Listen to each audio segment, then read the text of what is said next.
In March 1933, 28-year-old Gareth Jones boarded a train heading from Moscow to the Ukrainian city of Kharkiv. Almost as soon as he sat down, a man next to him began an impassioned rant. Ukraine was under Soviet control at the time, and his fellow passenger was a staunch supporter of the ruling Communist Party. The man was outraged after reading a foreign news article claiming that people were starving throughout the Soviet Union and that it was Joseph Stalin's fault. Gareth remained quiet. He didn't know how to tell his seatmate that he'd written that article, and many more like it. In fact, he dedicated his entire career to exposing the brutality of Stalin's regime. The reporter tried to ignore the verbose communist. He busied himself by cleaning out his bag and tossed a wad of stale bread into a nearby garbage bin. Within seconds, another passenger popped out from behind the bin. He plunged his arm into the garbage and devoured the bread. The communist shrugged, so Gareth did the same thing, this time with the peel of an orange. Not the fruit, just the leftover rind. And like clockwork, another peasant rushed over and scarfed it down. Finally, Gareth's seatmate grew quiet. This anecdote would serve as an introduction to one of the 21 articles published by the Welsh journalist Gareth Jones during his investigation into the Holodomor, also known as the Great Famine. In 1933, Gareth took a long trip through the Ukrainian countryside. He saw firsthand proof of the starvation and desperation that his train companion so confidently denied, and shared the truth with the world. Little did Gareth know the intrepid spark that made him a great reporter would also make him plenty of enemies. Eventually, it would also get him killed.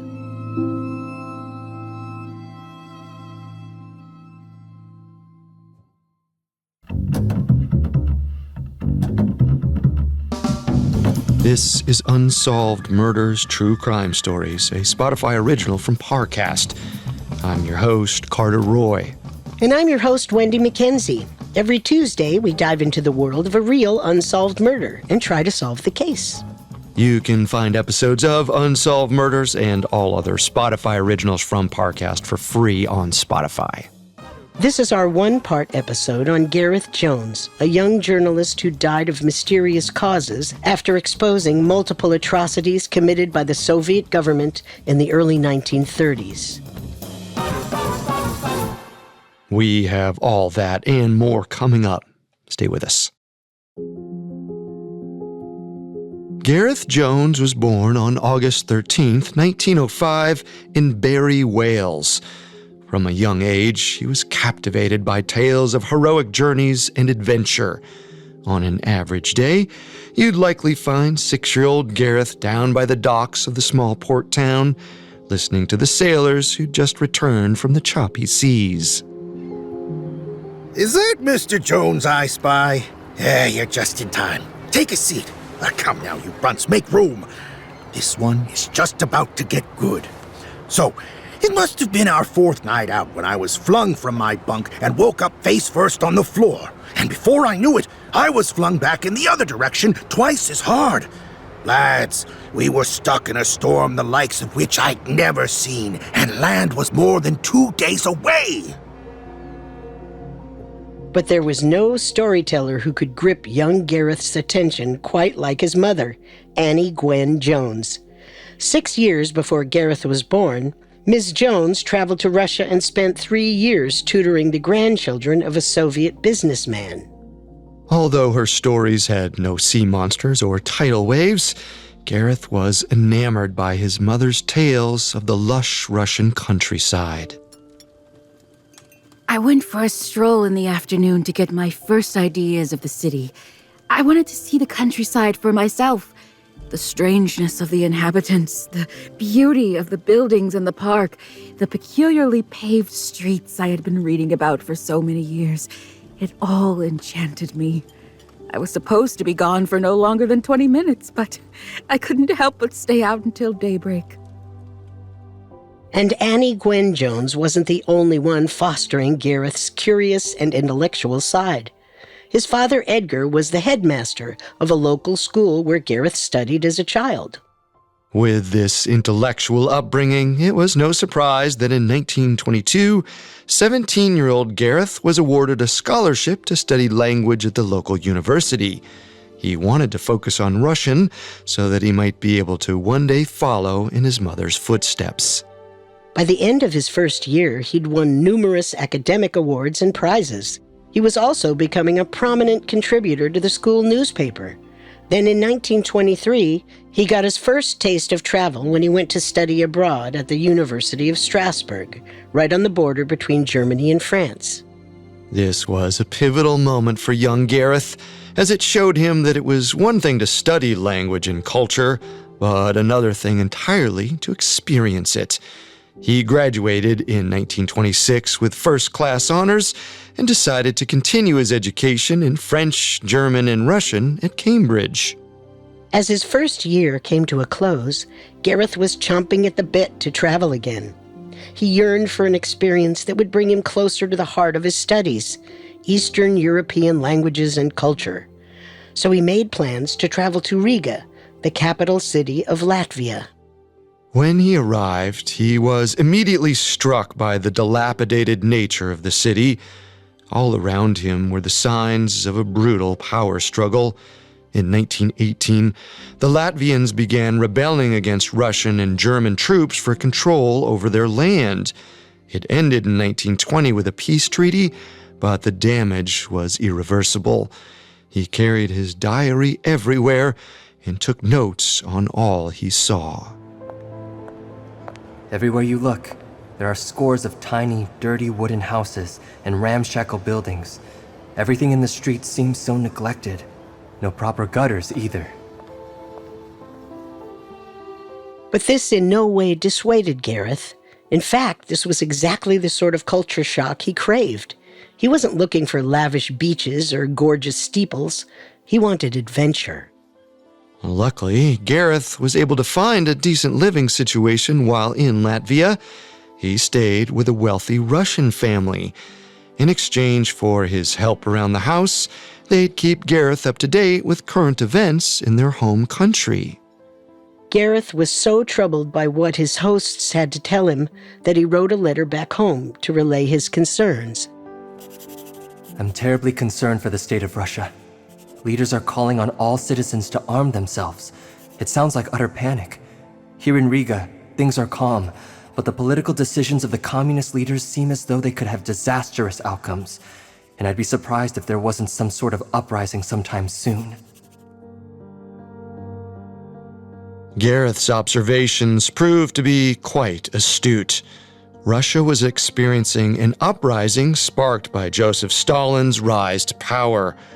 Stalin wanted to have complete control over agriculture and business and force the peasant class to give up any land they owned and rely on state-controlled farms. The switch to centralized farming was ineffective. That year's grain harvest yielded 60% less than was expected, and the peasants were getting angry. As far as Gareth was concerned, disaster was looming not far behind. Gareth returned after his summer in Latvia and promptly finished his last 2 years at Cambridge. With each passing semester, his interest in Eastern Europe grew more intense. Taking note of his natural talent for languages and his inquisitive nature, one professor urged him to pursue a career in journalism. Gareth did not take the suggestion lightly, and in 1929, he accepted a month-long internship at The Times, one of London's largest newspapers. His trial run only lasted until September, but that was more than enough time to solidify his goal of becoming a foreign correspondent. As he left college, he felt it was now his turn to tell the sort of stories that had gripped him as a young boy. But just as Gareth was preparing to enter the news business, his course was redirected. Former Prime Minister David Lloyd George asked Gareth to be his foreign affairs advisor and prepare speeches, gather information, and accompany him abroad. Gareth recognized this as a tremendous opportunity and accepted immediately. His first assignment had to do with the Soviet Union. He was directed to bring the former prime minister up to date on a new set of policies that Stalin had just enacted to boost the Soviet economy. Gareth conducted an initial round of interviews with Soviet diplomats stationed in London, and he was devastated to discover that Stalin's new initiative was terrorizing the country. Many were shocked to hear what was really happening in the USSR. However, while Gareth found it depressing, he was not surprised. He had seen what Soviet rule had done to Latvia firsthand. The standard of life in Russia has been decimated so the government can focus on industry. They have taken everything from the farmers, the people, so they can hoard money for their factory machinery and exports. Only children are allowed milk. Adults are allowed 2 eggs per week. Airplanes and soldiers were constantly on call to crush any revolt attempts, of which there were many. This plan has only been in effect for a short amount of time, and the death toll is already soaring. Gareth's mind immediately went back to his mother's stories of traveling the Russian countryside. She spoke about how the bridge between the upper and lower class was unimaginably big. When she'd seen it, Russia was still under imperial rule, and this divide was between the czars and the peasants. Now it was between the communist elite and just about everyone else living in the Soviet Union. Gareth scribbled down every heartbreaking detail and statistic and tried to make sense of the fire that grew inside of him. He feared that the country he'd longed to explore since his youth would collapse at any moment. It was then and there that he resolved to take action. The very next day, he obtained a visa, and in August of 1930, Gareth Jones followed in his mother's footsteps and journeyed to the Soviet Union.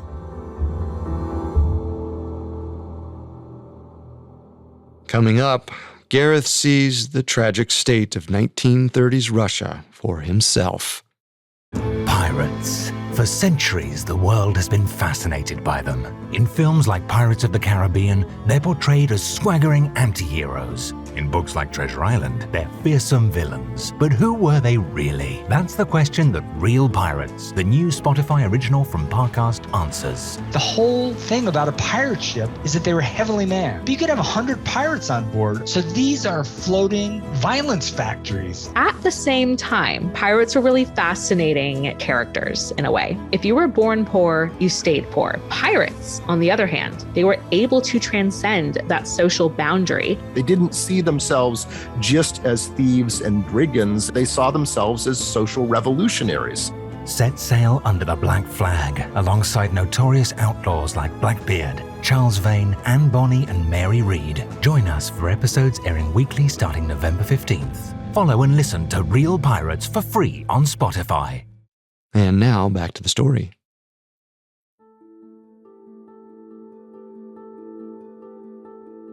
In 1930, after years enthralled by his mother's stories of Russia, 25-year-old Gareth Jones was finally going to see it for himself.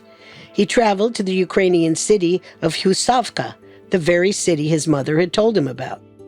And he set his sights beyond the small city as well. He used the vast railway systems in Russia to get to Moscow, where he met with dignitaries to assess the situation. Gareth also gathered plenty of information for his own journalistic endeavors, but he generally kept those secret. He knew that the Russian government screened all outgoing mail. Anyone caught circulating anti-Soviet sentiment would be fiercely persecuted. While it was verboten to kill traveling foreigners, especially ones with ties to the British Parliament, it certainly wasn't impossible. So Gareth played it safe.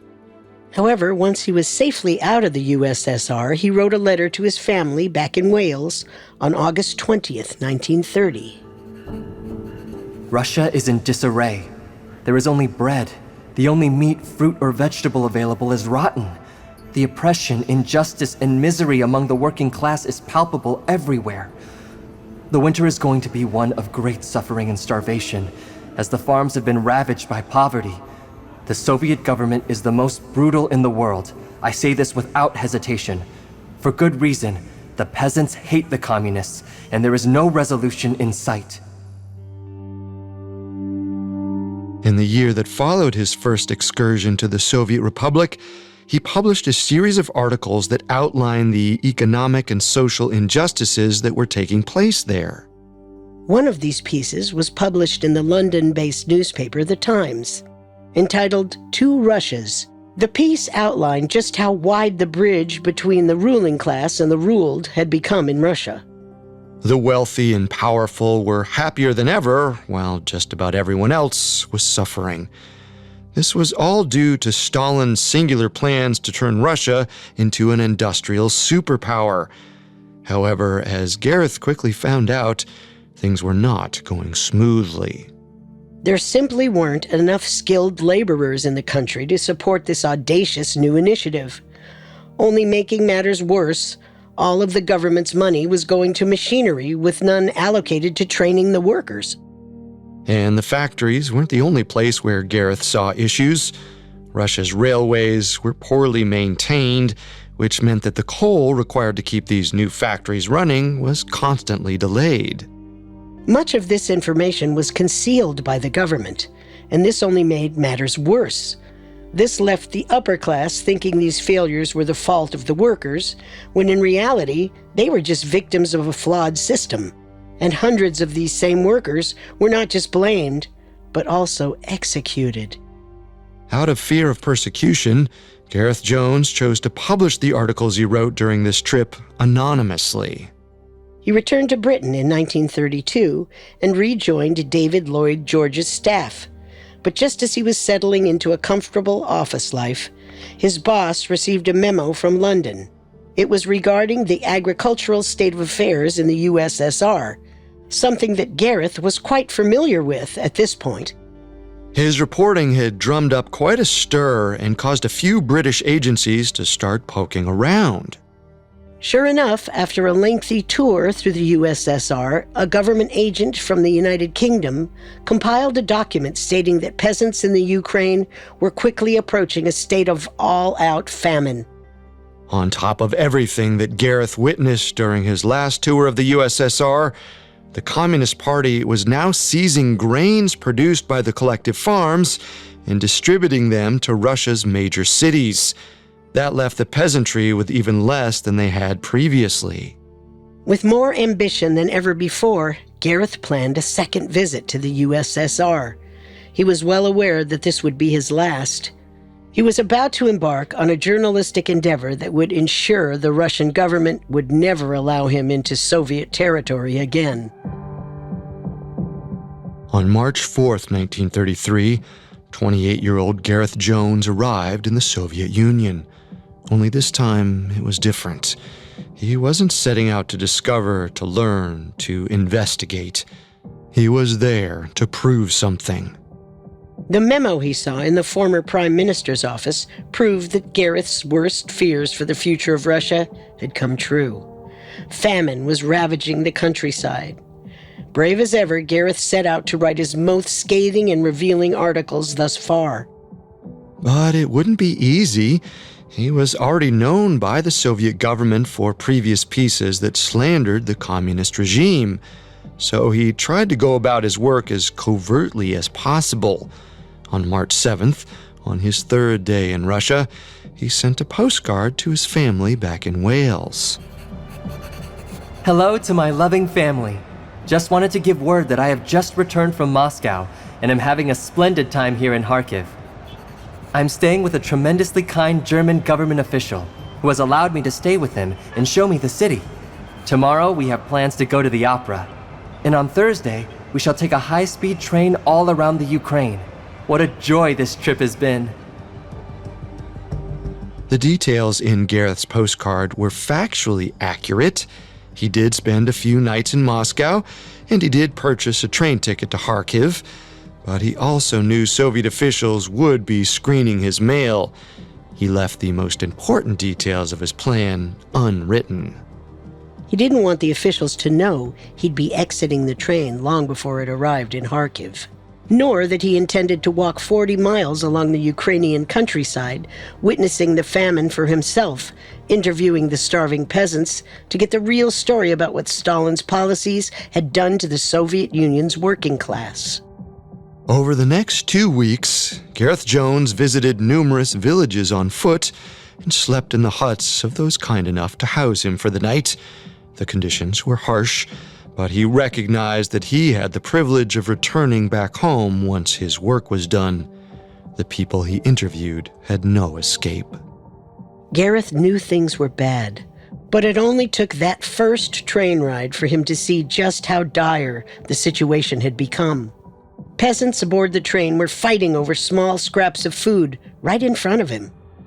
Meanwhile, the upper-crust communists he interacted with denied that there was any sort of famine going on. It was as if Gareth found himself plunged into a piece of satire, critiquing the state of Russian affairs, but he wasn't laughing. Once Gareth departed the train, things only became more bleak. He trudged through snowy fields, and upon encountering his first village, was greeted by a group of children with swollen abdomens, a key indicator of starvation. They led him to the village matriarch, who allowed him to stay in her hut, which already housed 9 others. He began his interviews. Do you see any chance of conditions improving? Do you feel as though the government is making efforts to remediate the situation? In a year's time, things will only worsen. Tenfold. There is no bread. Our children are all swollen. Even our horses are dying. And without horses, how can we plow? How can we sow for the next harvest? And with no harvest, death is the only thing any of us can see in the near future. As Gareth's journey continued, he was shocked at the unanimity amongst everyone he spoke to.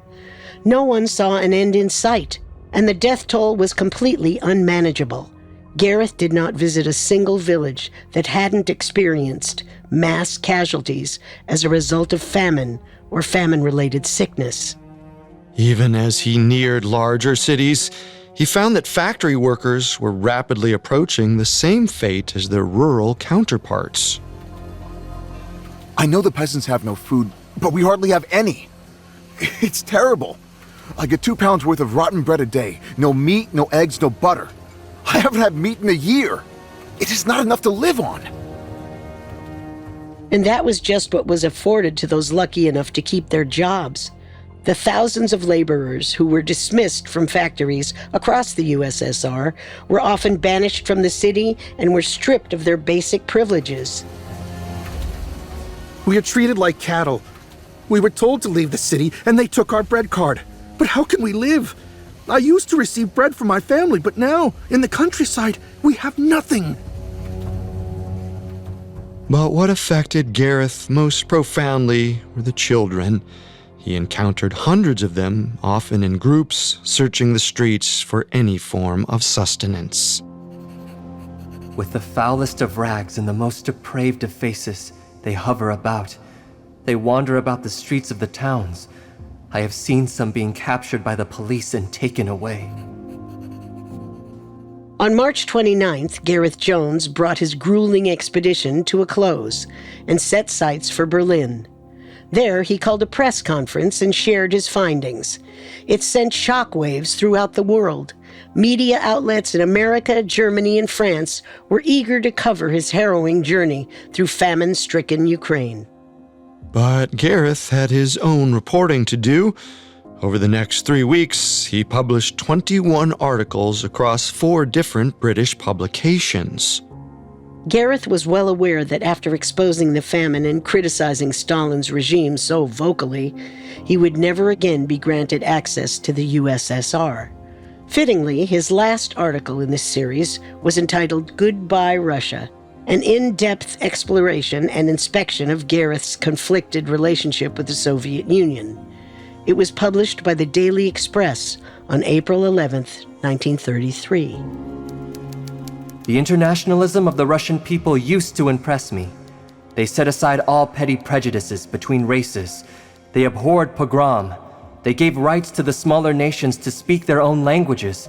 They were not guilty of the narrow nationalisms of post-war days. Then, I went to Stalin's Russia. He used this final dissertation as an opportunity to both acknowledge and dismiss his early obsession with Russia. It was one final nod to the Russia he had come to know and love through the stories of his mother and the reckoning of the Soviet reality he discovered as an adult.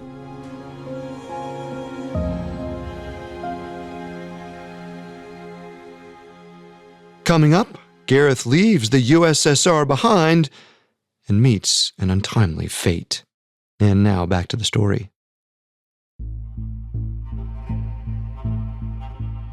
With Russia in the rear-view mirror, 28-year-old Gareth Jones struggled to find a path for his future. So much of his life leading up to this point was predicated on a love for the country. But in 1933, he needed a new muse. He turned his attention to the Far East. Through his years of working in foreign affairs, he was aware of Japan's plans to expand into China and Mongolia, and the ensuing conflict between the two nations. This prompted him to set out on what Gareth referred to as a round-the-world fact-finding tour. He departed Britain in 1934 and spent 6 weeks in Japan interviewing politicians and military officers. Then he made his way to Beijing. There, 29-year-old Gareth Jones met Dr. Herbert Müller, a mutual friend and fellow journalist. Müller was a German citizen who'd been living in China for years and primarily covered the area for German newspapers. So, I hear you know your way around Mongolia? After 20 years here, I'd say so. Perfect. You would make one hell of a travel buddy, if you're up for it. Mr. Jones, all I'll say is that your reputation precedes you. And it travels far outside this city, all the way up into the hills of Manchukuo. A man with curiosities like yours ought to be a little careful with how ambitious he gets. Well, if my reputation precedes me, then you should know I've survived an awful lot, and the safety afforded to a foreign diplomat cannot be overstated, as I'm sure you've experienced yourself. So come on, enough with the worry. Cheers. Müller agreed to help Gareth travel into Mongolia. It would be the first time he traveled with another foreigner, and the first time either had ventured into the newly settled Manchukuo territory, which was off-limits to Westerners. The area had recently been infiltrated by Japanese expansionists, and tensions were high between the troops and locals. During the pair's first day of travel, they were apprehended by Japanese troops. Please, sir, we mean no trouble. Then you should not have entered this territory! If you just let us on our way, we can We know better than to trust Westerners. You'll stay with us tonight. Tomorrow you may venture on. But just know, you'd better keep your wits about you. He's right. That's bandit territory. Muller's prediction proved to be all too prescient. That next day, their vehicle was stopped and raided by a group of thieves. Gareth and Müller were robbed at gunpoint and kidnapped. The bandits then wired a message to the German consulate. We have 2 men. One of them belongs to you. They're both reporters, Herbert Müller and Gareth Jones. If you want to see either of them alive and back on European soil, we demand 200 of their finest firearms and 100,000 yuan. 2 days later, Müller was released back into German custody to help arrange for the ransom to be paid. Then, on August 1st, 1935, Gareth's father received a telegram from the kidnappers. My goodness, what is it? It's a telegram. It's about Gareth. Oh, please, please tell me he's all right. It says, well treated, expect release soon. Nothing else.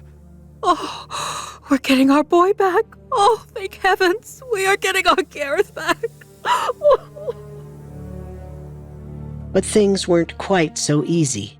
On August 5th, the kidnappers transported Gareth to a second location outside Manchukuo.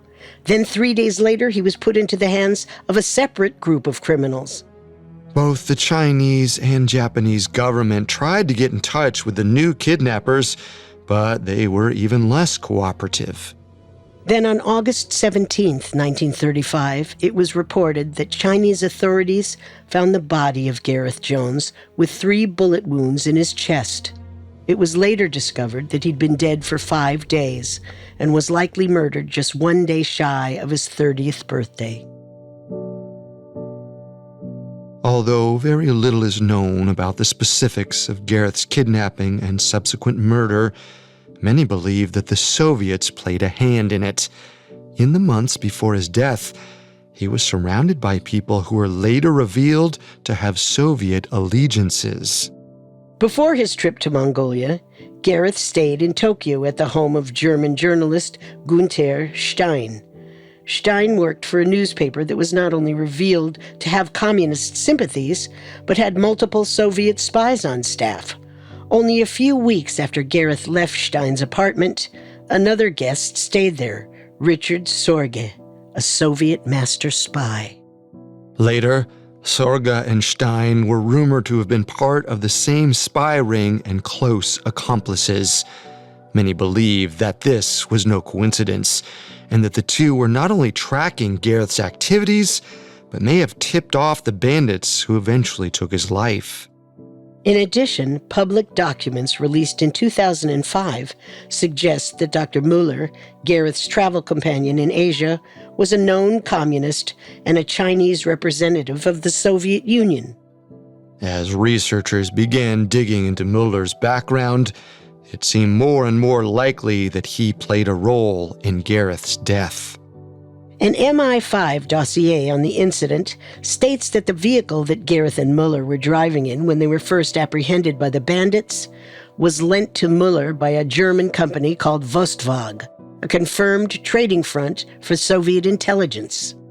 Also worth noting, Mueller was released after only 2 days, while Gareth remained in captivity for more than 2 weeks. Many believe this points to Mueller's involvement with the kidnapping, and some speculate that he had been in cahoots with the bandits the whole time.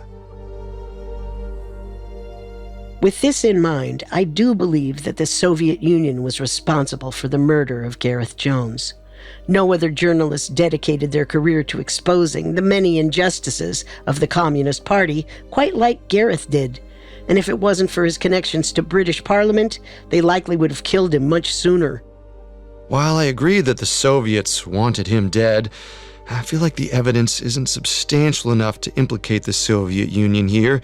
It's a compelling theory, but it seems equally plausible that this was just a kidnapping gone awry. Regardless of what forces led the young journalist's life to come to an end, it was a tragic loss for the world as a whole. Luckily, his legacy hasn't been forgotten. A plaque was unveiled in Gareth's memory at his former college, Aberystwyth University in Wales. At the ceremony, he was referred to as the unsung hero of the Ukraine. Gareth Jones' intrepid spirit is what made his life and career so profoundly impactful, and what ultimately led to his death.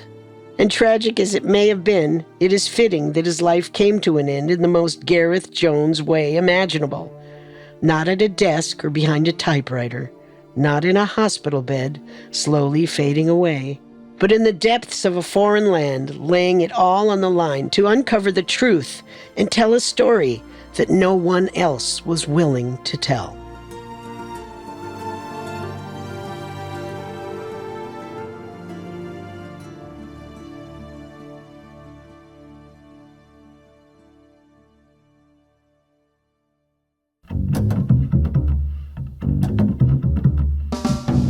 Thanks again for tuning into Unsolved Murders. For more information amongst the many sources we used, we found Gareth Jones' Eyewitness to the Holodomor by Ray Gamache to be extremely helpful to our research. You can find all episodes of Unsolved Murders and all other Spotify originals from Parcast for free on Spotify. We'll see you next time. If we live till next time. Unsolved Murders True Crime Stories is a Spotify original from Parcast. Executive producers include Max and Ron Cutler. Sound design by Michael Langsner, with production assistance by Ron Shapiro, Trent Williamson, Carly Madden, and Freddie Beckley. This episode of Unsolved Murders was written by Spencer Fox, with writing assistance by Giles Hofseth, fact-checking by Cheyenne Lopez, and research by Mickey Taylor. The amazing cast of voice actors includes Joe Hernandez, Drew Lawn, Cameron Nicod, and Rebecca Thomas. Unsolved Murders stars Wendy McKenzie and Carter Roy. Pirates. For centuries, the world has been fascinated by them. Blackbeard, Charles Vane, and Bonnie. Who were they really? Real Pirates is a new Spotify original from Parcast. Join us starting November 15th as we bring the true story of pirates to life.